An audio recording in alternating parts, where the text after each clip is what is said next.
다니엘의 가장 포괄적이고 상세한 예언들을 보았다. 여기서 다니엘은 세계의 궁극을 세 제국, 즉 바벨론, 메데 페르시아, 그리스, 로마의 경로를 추적한다. 이 제국들은 마침내 하나님의 나라, 즉 하늘에서 오는 다섯째의 마지막 나라에 의해 교체된다. 이 장은 세계를, 특히 유대인들을 다스리게 될 이 장의 네 국가들을 다시 소개하지만 그것들을 네 짐승으로 보여준다. 역사에서 이 나라들의, 특별히 로마의 동물적인 본성이 다양하게 확인된다. 다니엘이 본 네 짐승의 나라들의 환상, 예언자는 바다에서 올라오는 사나운 네 짐승들의 환상을 본다. 셋은 각각 독수리 날개를 가진 사자와 입에 갈빗대 세 개를 내밀고 있는 곰과 네 머리와 새의 네 날개를 가진 표범의 형태를 가지고 있다.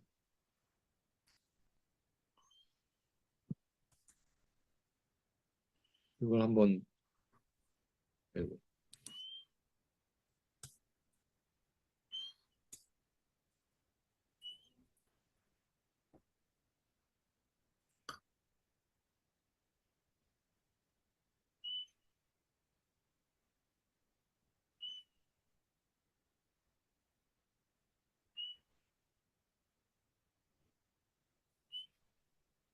네 짐승.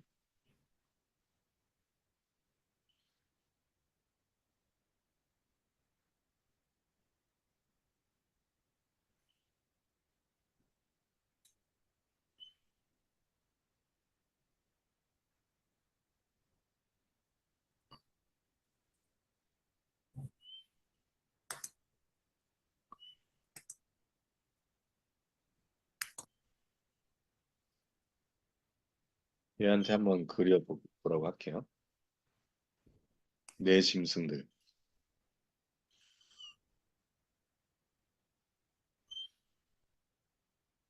방금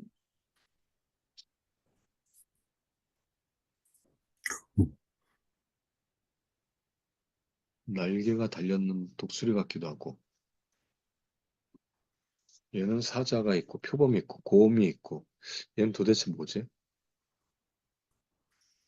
특이한데?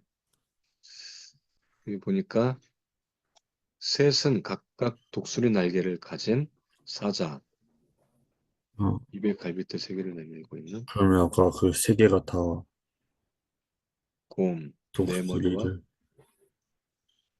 네 짐승. 어, 넷째 생물은 열뿔을 가진 무서운 모습의 괴물이다. 네 개의 날개를 가진 표범.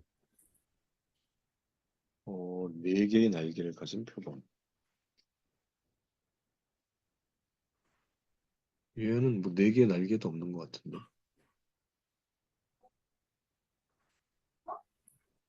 아, 얘는 잘 네, 모르나 보다. 그쵸?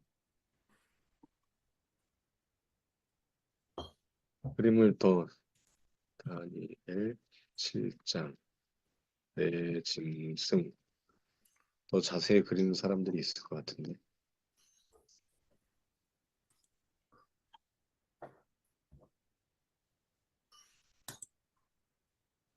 우와, 사자가 날개를 갖고 있네. 얘는 네 개의 날개라는 얼굴이 네 개의 표범이네. 요거 같은데, 요거. 요, 요 그렇죠. 연대는 좀 우리가 네, 다르지만. 음, 무시하고 이렇게 생긴 나라가 있었나 모르겠네.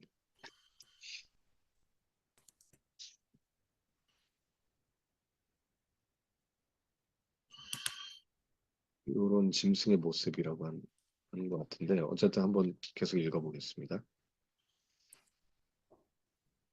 열풀을 가진 무서운 모습의 괴물. 괴물하니까 공룡을 집어넣은 것 같아요. 10개의 뿔을 가진. 이 환상이 일어난 때의 연대기적 연대는 벨사살 원년.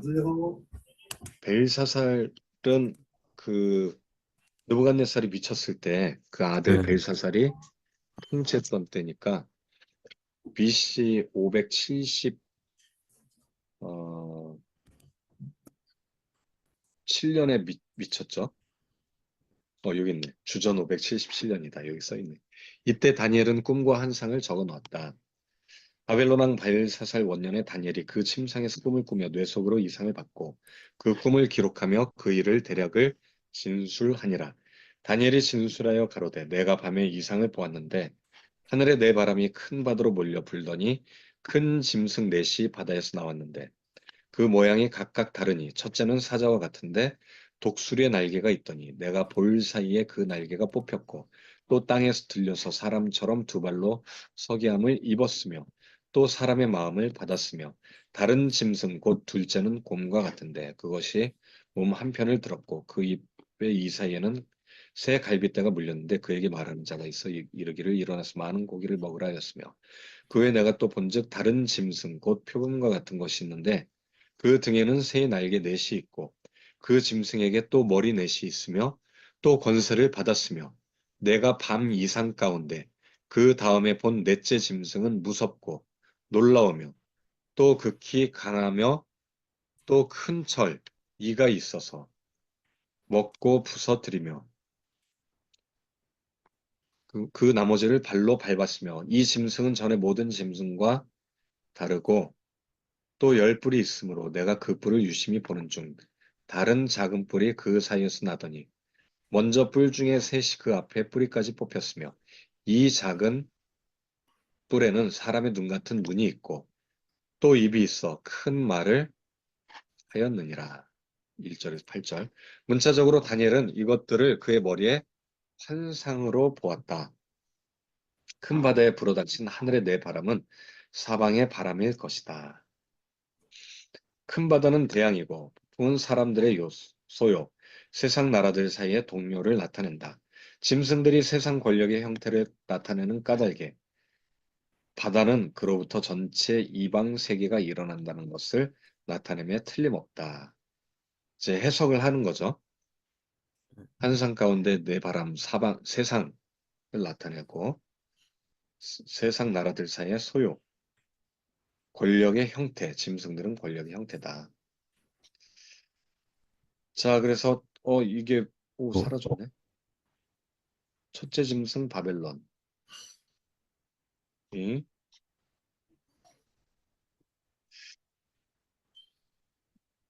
어디 한번 봅시다. 이렇게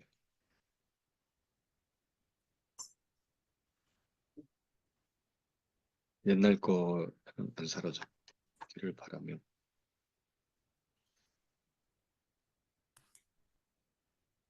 어, 여기도 없네. 그 전 옛날 거를 봐야겠다. 왜 이게 사라졌는지 모르겠네.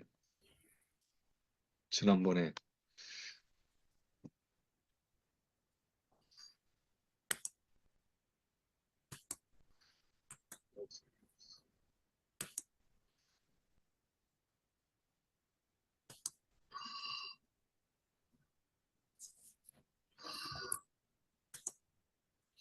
요런 그림들이구나. 첫째 짐승 바벨론.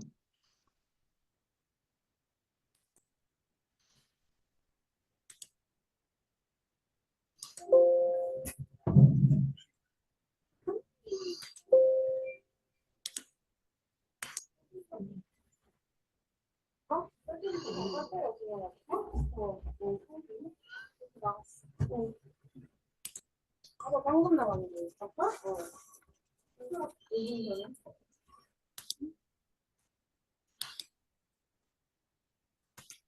첫째 짐승 바벨론. 다니엘은 첫째 짐승이 사자와 비슷하지만 독수리의 날개들을 가지고 있다고 묘사한다. 이 생물은 모든 동물들의 왕으로 바벨론 혹은 신바벨론 제국을 나타낸다. 첫째 짐승은 바벨론이네요. 다니엘이 자세히 볼 때 그 짐승에게서 날개들이 뽑히고 그 짐승이 땅에서 들려서 사람처럼 발로 서게 되고 사람의 마음을, 즉 사람의 생각 혹은 본성을 받은 것을 보았다. 이것은 의심할 나위 없이 다니엘 4장에서 느부갓네살이 하나님 앞에 겸손하게 되어 그가 위대한 지배자임에도 불구하고 단지 사람일 뿐이라는 것을 깨닫게 되었던 그의 경험에 대한 암시이다. 그의 사자 같은 성격이나 왕의 권력은 하나님이 임의로 하시는 것일 뿐이다. 날개들은 그 나라가 소름 끼치는 속도와 가동 능력을 가지고 있다는 상징이다. 실제로 바벨론의 이 군사력 또 정복했던 속도가 굉장했었죠. 잘라낸 날개들은 바벨론의 임박한 몰락의 전조를 제시한다. 느부갓네살이 7년 동안 동물처럼 되었을 때 그 날개들이 잘려 나간다. 그는 사람의 마음을 가지고 있으면서도 광야에 머물렀다. 어떤 종류의 동물이 묘사되는가 하는 몇 가지 착상을 니물롯과 바벨론에서 발굴된 날개 달린 사자로부터 얻을 수도 있다. 학자들은 이 날개 달린 사자들을 그리핀스라고 불러왔다. 이 예언은 바벨론과 느부갓네살에 관해 알고 있는 것을 성취한다. 아, 이게 이제 실제로 발굴된 사자의 모습인가 보네요. 그리핀을 한번 찾아볼까요? 그리핀스. 그리핀스 하니까 뭐 이런 그림들이 나오는데 음, 어디서 발굴됐다라는 걸 보면 뭐 조각상이나 뭐 이런 게 발굴된 것 같은데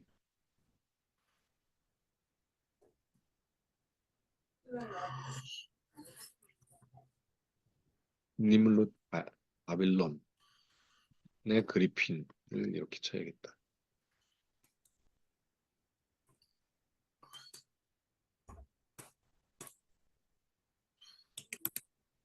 이걸 얘기하는 건가 보네.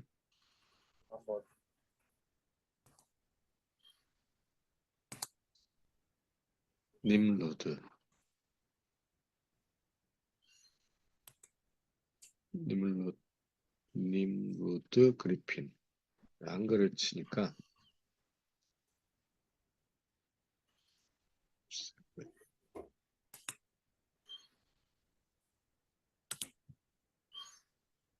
그리핀, 위드 요거 같은데 이런 거. 이런 거 같죠, 이런 거. 마르둑도 나오고 님룻. 얘도 좀 더 비슷한 것 같고. 그리핀, 프리즈.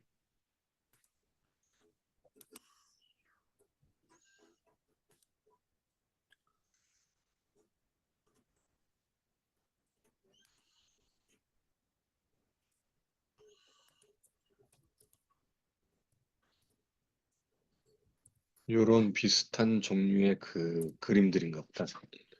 그렇죠? 어쨌든 요렇게 이제 그 제국은 주전 628년 나보폴라 사례 아래서 발흥했고 108년 후인 주전 520년 다리오 때까지 멸망하지 않았다. 예레미야 70년은 에스겔이 그 날을 표시했다고 말하는 때인 주전 590년에 시작되어 학계가 그 날을 표시했다고 다시 말하는 다리오 2년, 즉 주전 520년에 끝이 났다.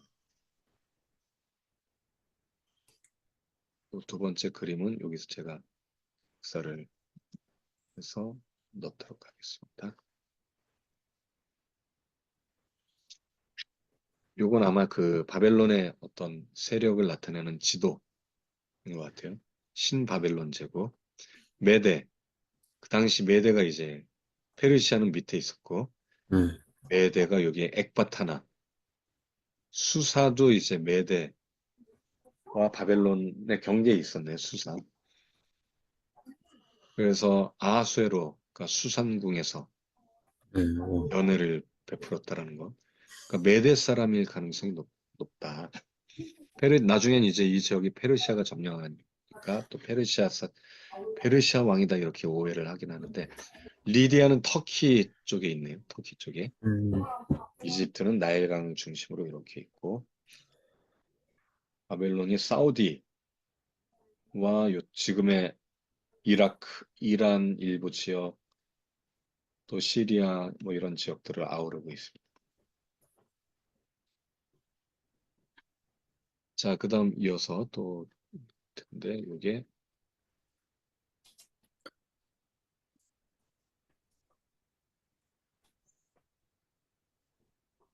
둘째 짐승 메데 페르시아. 둘째 짐승은 첫째와 형태가 다르고 한편으로 일어서서 갈빗대 셋을 입에 물고 있는 곰에 비유된다. 이 생물은 메데 페르시아를 나타낸다. 이 둘째 짐승 역시 일어나서 많은 고기를 먹었다. 곰의 입에 있는 갈빗대 셋은 메데 페르시아가 먹어치운 나라들인데 바벨론과 리디아와 이집트이다. 메데 페르시아가 바벨론, 나중에 어, 바벨론도 이렇게 다스리고 나중에 리디아, 시아가, 이집트, 이집트도 정복하죠. 네, 리디아는 메데가 제일 처음 정복했고, 음, 곰은 통치와 군사적 정복의 상징이고, 갈빗대는 복속된 사람들이다. 곰이 근데 아까 갈빗대 셋을 입에 물고 있었다. 갈빗대 셋을 물고 있는 음, 메데.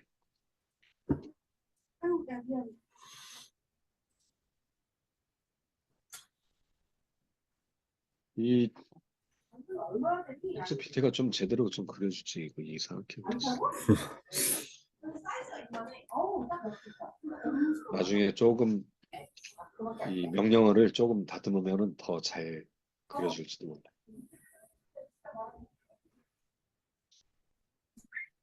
둘째 짐승의 예언은 주전 520년 유대인들을 넘어서기 시작해서 주전 334년 알렉산더 대제위 때까지 계속된 메데페르시아 제국의 특징과 역사를 정확하게 묘사한다. 이 짐승이 한편으로 일어섰다는 것은 마치 동물이 그 먹이에게 다시 덮치기 전에 멈추는 것처럼 반쯤 웅크리고 있는 것을 가리킨다. 그 의미는 아마도 페르시아 혹은 메디에가 더 강한 자이거나 지배자였다는 것이다. 메데가 페르시아 혹은 메데가 더 강한 자.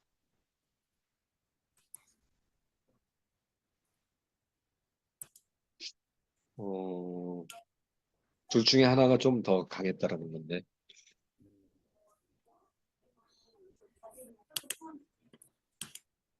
음, 메데가 더 세지 않았을까요? 아니면, 모르죠, 그거는. 자, 요 그림은,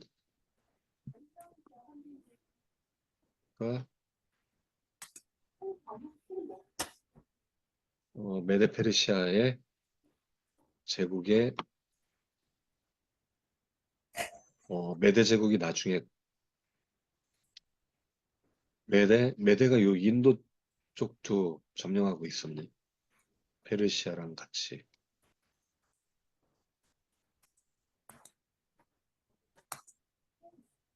성경에도 보면 인도까지 점령하고 있었다라고, 아하수에로 왕이. 네, 그 얘기도 나오고. 엄청 넓게 점령했네. 바벨론보다 더 넓었던 것 같은데.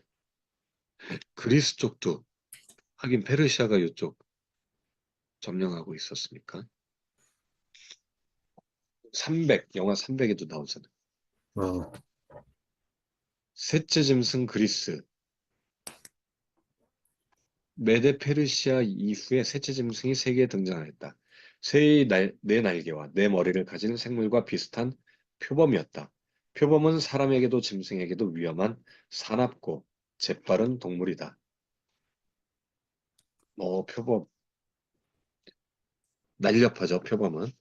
네, 네 날개는 세계를 정복하는 신속한 군대 이동을 내비친다.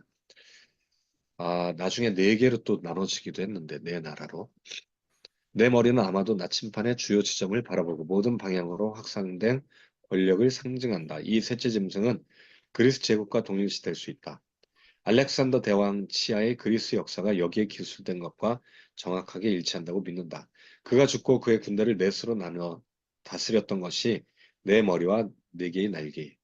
새의 네 날개, 네 머리. 표범처럼 신속하게 알렉산더 대왕은 마케도니아로부터 아프리카까지 전부와 동쪽으로는 인도까지 대부분의 문명 세계를 정복했다. 그의 정복의 전격적인 성격은 고대 세계 전례가 없고 이것은 표범 자체와 그 등의 네 날개로 구현되는 속도의 모습과 완전히 조화를 이룬다. 어, 어마어마. 이 메데페르시아가 다스렸던 거를 얘가 더 알렉산더가 더 넓게 이렇게 다스렸나 본데요. 아프리카 더 넓게 다스리고 인도까지. 인도까지.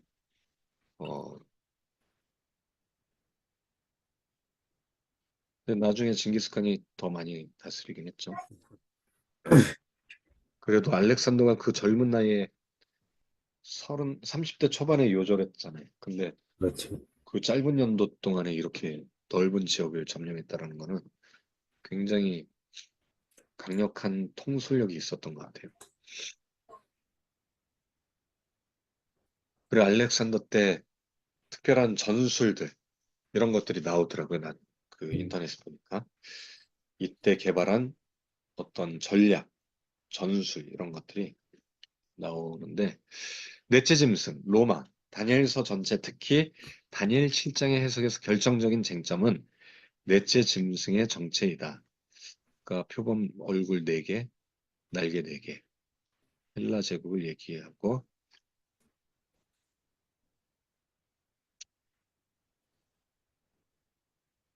이렇게 함으로써 내 첫째 나라는 바벨론.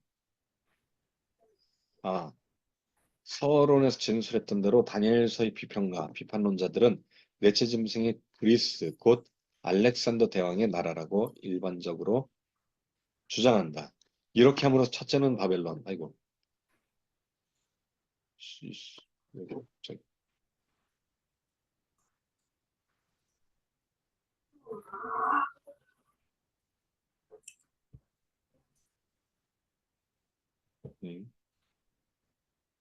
쓰기가 금지가 돼 있어.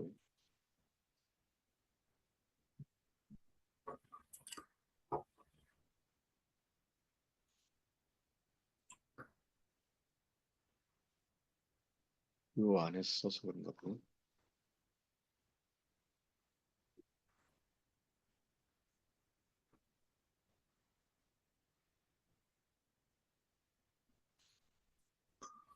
같애도 하면 되겠지.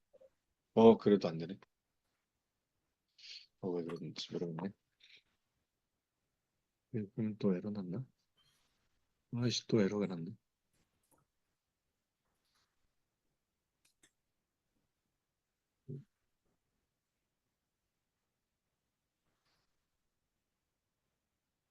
이건 나중에 수정을 해야겠네. 자, 그래서 원래 셋째 짐승인데 비평가들은 넷째 짐승을 알렉산더 대왕이라고 해서 둘째가 메데, 셋째가 페르시아라고 한다. 이 책이 주전 165년경에 작성되었다고 주장하면 예언의 전적인 현상을 부정하고 따라서 이 책이 사건 이후에 쓰인 완전한 역사책이라고 볼 수 있다.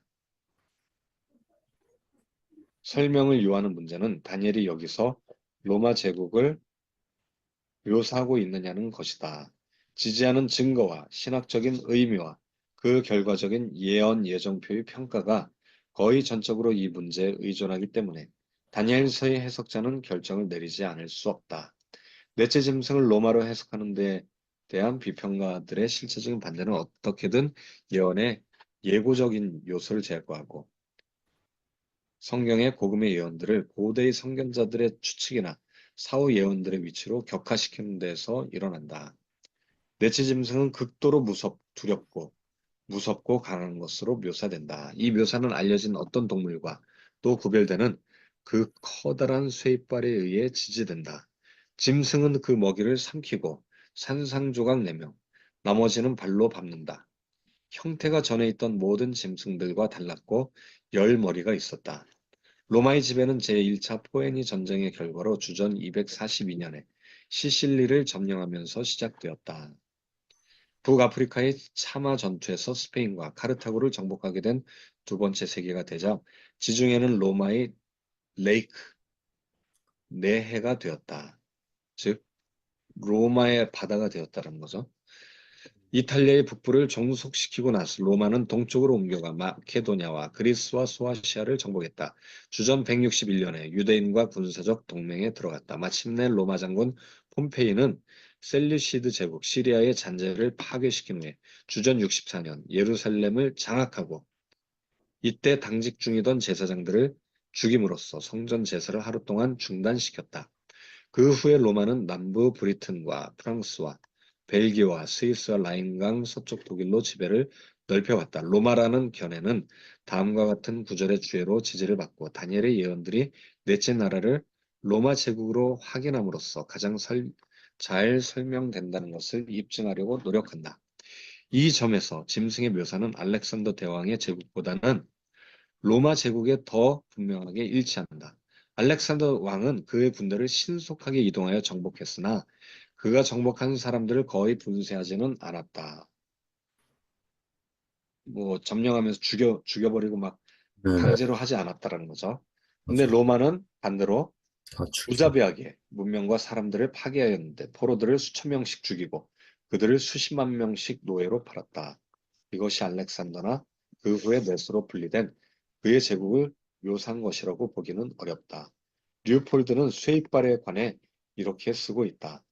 그것은 확실히 남다르게 탐욕스럽고 잔인하며 복수심이 강하기도 한 세계 제국을 가리킴에 틀림없다. 로마는 결코 정복에 만족할 수 없었던 것 같다. 카르타고 같은 경쟁자를 부서뜨려야만 했다. 카르타고는 섬멸되어야 한다.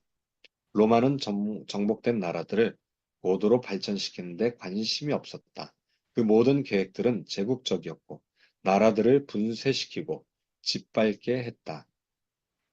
로마의 이 잔인함을 보여주죠. 그러므로 다니엘서 7장 7절의 묘사는 분명하게 마케도니아 왕국이나 거기서 분열된 나라들보다는 로마 제국에 더 적절하다. 율리우스 시저, 아우구스투스 시저, 시저, 줄, 줄리안 시저, 가이사, 시저가 가이사죠. 네. 요 시저가 이제 황제를 나타내는데 음, 시저가 무슨 뜻인지 아세요? 시저? 카이사르라고도 하고 시저 발음할 때 시저라고도 하고 카이사르라고도 하고 혹시 무슨 뜻인지 아세요? 시저? 잘 몰라요. 잘 모르세요? 여기가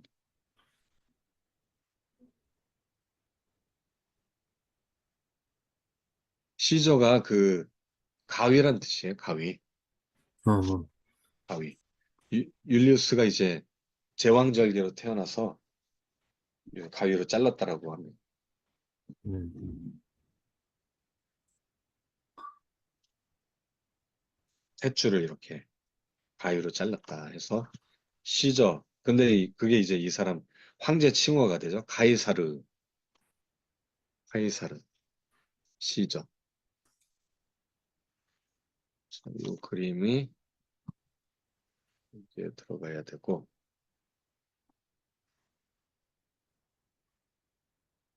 그 다음에 넷째 짐승의 독특한 특징은 열 뿔을 가지고 있다는 것이고 다니엘서에서 뿔은 왕은 나타낸다. 다니엘서가 이 나라들과 유대 민족과의 관계에 관심을 두기 때문에 넷째 짐승의 열 뿔은 율리우스 시저 주전 61년부터 베스파시안 주전 70년까지 로마의 열 황제들을 나타내는 것이 분명해진다. 주 70년 이후에 대부분의 유대인들은 그들의 고국 밖으로 이동하였다. 자, 그래서 지금 예언이 다니엘서 7장의 초반부에 나오는 예언이 이 네 나라에 대한 짐승들이 네 나라에 대한 그 예언을 나타내고 네 번째는 로마 제국을 나타낸다. 그 얘기를 하고 있고요. 그리고 또 아주 중요한 게 여기 잠깐 나오는데 시저가 61년도에 왕이 되잖아요. BC 네. 61년도에. 근데 왕이 되기 전에 얘네가 원래 삼권 분립? 삼두 정치라고 하죠. 삼두 정치. 네. 율리우스 시저랑 또 누가 두 명이 더 있었냐면은 폼페이우스 비어스 진짜. 그리고 또 한 명이 누구예요?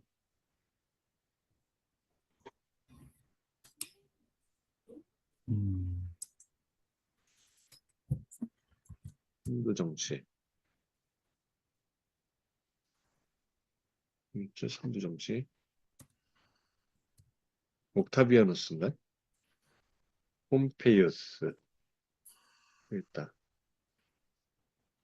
카이사르 시저. 이게 카이사르가 시저니까 율리우스, 줄리안, 율리우스 시저, 폼페이우스. 크라수스네, 옥타비아누스가 아니라 크라수스. 삼두 정치는 이렇게 있었는데 같이 이렇게 통치를 하다가 이 네, 율리우스 시저가 율리우스가. 61년도에 자기가 황제가 돼버리죠. 유일한 네, 황제가. 그때 폼페이우스가 요 가나안 땅을 정복을 할 때 제사장들을 다 죽여버려요. 어, 요 사건이 아주 중요한 사건이 됩니다. 아까 여기 나오지 않았네.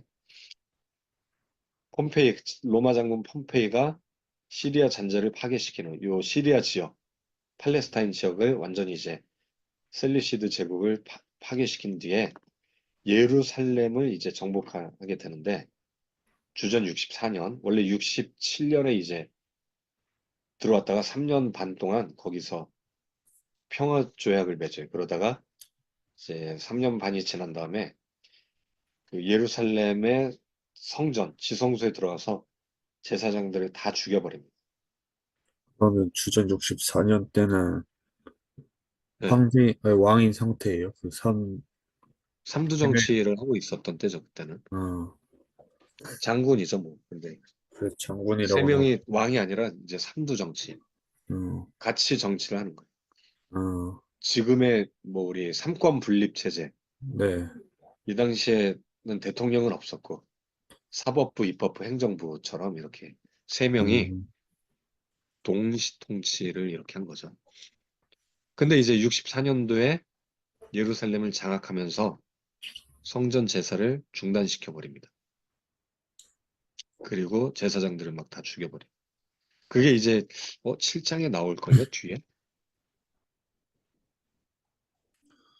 7장, 다니엘서 7장.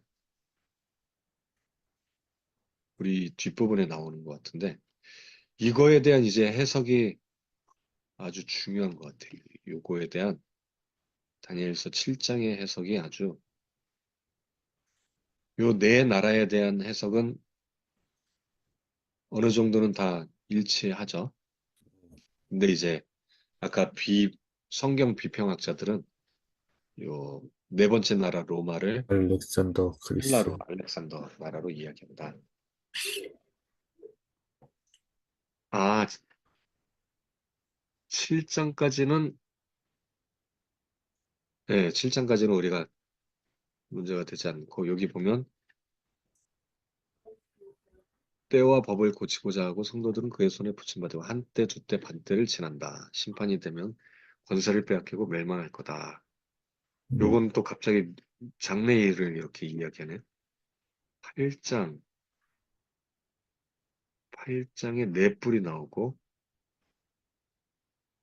여기도 이제 네 짐승이 나오고 헬라 제국, 헬라 왕 바사 여기도 나오고 9장, 9장에 60, 62일에 70일의 이야기가 나옵니다. 요거에 대한 이제 7장, 8장, 9장이 아주 중요한 것 같아요. 9장을 71회를 아직 71회 마지막 판이래가 안 왔다. 이렇게 주장하는 이제 보수주의자들은 약간 그렇게 이야기를 하는 것 같고, 요거에 대한 해석들이 좀 다양한 것 같습니다. 근데 유진 선생님은 71회가 이미 예전에 다 끝났다. 예수님 전에 다 끝났다. 폼페이 때 끝났다. 이렇게 폼페이 주장을 때 하는 거고요. 어, 71인데, 71회가 며칠이, 한 일회가 그 7이잖아요. 7, 1회. 71회면은 490년. 490년, 네. 1회는 7년. 71회면은 70 곱하기 7, 490년을 이야기합니다. 한 1회가 490년, 7년이야. 한 1회가 7년. 71회면은 490년. 다니엘 시기 기준으로 490년에 다니엘 기준으로 490년 이후에 폼페이가 다니엘이 예언한 거의 시작이 어 이제 요 바벨론 제국 때 딱 시작을 한다라고 이렇게 보고 있는 거예요. 그래서 어, 490년이 딱 지났을 때가 이 폼페이가 왔을 때가 마지막 한 일이다. 이렇게 이야기하는데 그거는 이제 9장 때 아주 자세하게 나오니까 그때 보도록 하고 오늘은 이제 7장에서 요 네 짐승들에 대한 이야기를 지금 우리가 하고 있습니다. 여기 잠깐 요 얘기가 나와서 제가 이야기한 거예요. 여기 보면은 성전 제사를 하루 동안 중단시켰다. 64년, 주전 64년에 그 얘기가 나왔는데 뒤에 또 나옵니다. 자, 넷째 짐승의 독특한 특징은 열 뿔을 가지고 있다. 다니엘서의 뿔은 왕을 나타낸다. 다니엘서의 뿔은 왕을 나타낸다. 다니엘서가 이 나라들과 유대 민족과의 관계에 관심을 두기 때문에 넷째 짐승의 열 뿔은 율리우스 시저로부터 베스파시안까지 이스라엘을 다스렸던 로마의 열 황제들을 요건 얘기했죠. 로마 장군 네. 폼페이는 주전 64년 점령하고 팔레스타인을 로마의 지배 아래 두었다. 폼페이와 크라수스와 율리우스 시저의 1차 3도 정치는 주전 61년에 이루어졌고 시저가 지배자 독재자로 등장하였다. 그 전까지는 3도 정치를 하다가 61년부터는 시저가 독재자가 됐다라는 거네. 그래서 여기 보면 시저가 주전 61년부터 주전 45년까지 이제 독재자로 지배자로 등장했다. 그 전까지는 3도 정치를 했었고 주전 45년 시저의 암살과 함께 마르크 안토니우스, 옥타비오누스, 아우구스투스라고도 하는 레피두스의 제2차 3두정이 이루어졌다. 이때는 어, 안토니우스, 옥타비오누스, 레피두스 이렇게 또 3두 정치가 이루어졌나 보네요. 하지만 우리는 아우구스투스가 왕으로 이렇게 보고 있죠. 옥타비오누스가 마크 안토니우스를 주전 32년 9월 2일에 악티움 전투에서 패퇴시키고 유일한 지배자가 되었다. 유대민족이 성지에서 거주하는 동안 그들을 통치했던 로마의 열불 혹은 왕은 아래 도표에 열거되어 있다. 그들의 통치 기간은 1차적으로 디오카시우스의 로마 역사, 요세푸스와 타키투스와 수에토니우스에서 가져왔고 천문학적으로 로마 총독 명부에 의해 확인된다. 천문학적으로 로마 총독 명부. 아마 이 로마 총독 중에 한 명이 천문학적인 사건과 관련돼 있는 것 같은데 그 얘기를 그리고 요거 아까 전쟁 이 악티움 해전도 네. 나오잖아요. 주전 32년 9월 2일 이 예수님 탄생이랑 관련해서 이제 뭐 몇 년 전, 뭐 악티움 해전 이후 몇 년, 누구 통치 몇 년, 이런 것들이 굉장히 중요합니다. 그래서 예수님이 BC 6년이라는 것들을 알 수 있는 여러 이제 사건 중에 하나가 요 악티움 해전입니다. 악티움 해전. 어, 요거는 나중에 예수님 생일과 관련된 거 할 때 또 자세히 나올 예정입니다. 네. 자, 그리고 요 2차 3두정이 있었다는 거. 요거는 저도 처음 새롭게 예전에 보긴 했었는데 이 사람들 이름은 볼 때마다 새로운 것 같아. 마크 안토니우스, 옥타비아누스, 레피두스, 폼페이랑 크라수스랑 어, 율리우스 이렇게 3두정이 있었는데 2차 3두정이 있었다. 그리고 그러면 아우구스투스가 통치할 때 예수님이 탄생한 거잖아요. 그렇죠? 네. 그러니까 아우구스투스 몇 년, 이제 예수님 탄생에 대한 기록이 어, 책이 있거든요. 책에 예수님 탄생과 관련된 기록이 그 거기에 보면은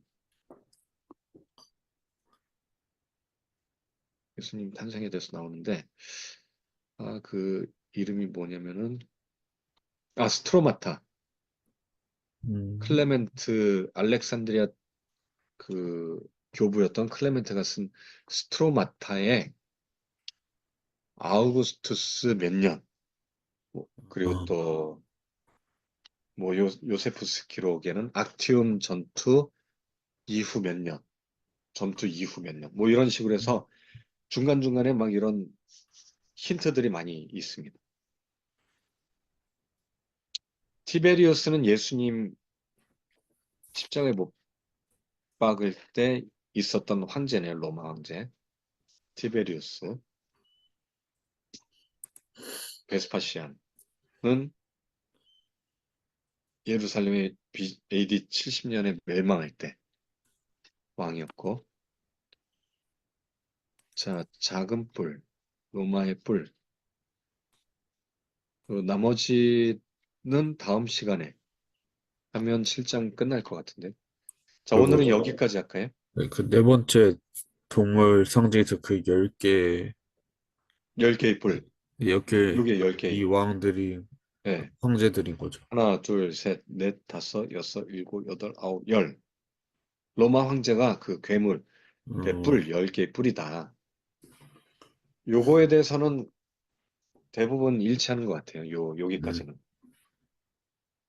이제 일반 신학자들 사이에서도 음, 많이 일치합니다. 로마의 황제가 10뿔이다. 근데 이제 요걸 조금 더 벗어나서 그 유럽의 10나라가 10뿔이다. 뭐 이렇게 최근에 마지막 때에는 유럽에서 10뿔이 일어날 거다. 유럽 연합에 대해서 막 이야기했던 때가 옛날에 있었어요. 예전에. 몇몇 신학자들이. 근데 음, 그거 유럽 연합이 10나라가 아니잖아요. 독일이어서 독일 예? 어디요? 어디서 그런 말 저도 들었던 것 같은데 그렇죠. 옛날에 한참 유럽 네, 연합 탄생하기 전에 맞아요. 이제 열불이 나타난다. 그래서 이제 로마가 당시 유럽을 제패하고 있었으니까 유럽 연합이 이제 로마의 환생이다. 그러면서 옛날에 이 다니엘서가 미래를 예언한 건데 지금이다. 바로 지금. 음, 7장이 그거다 이 이야기하는데 그건 아닌 것 같고.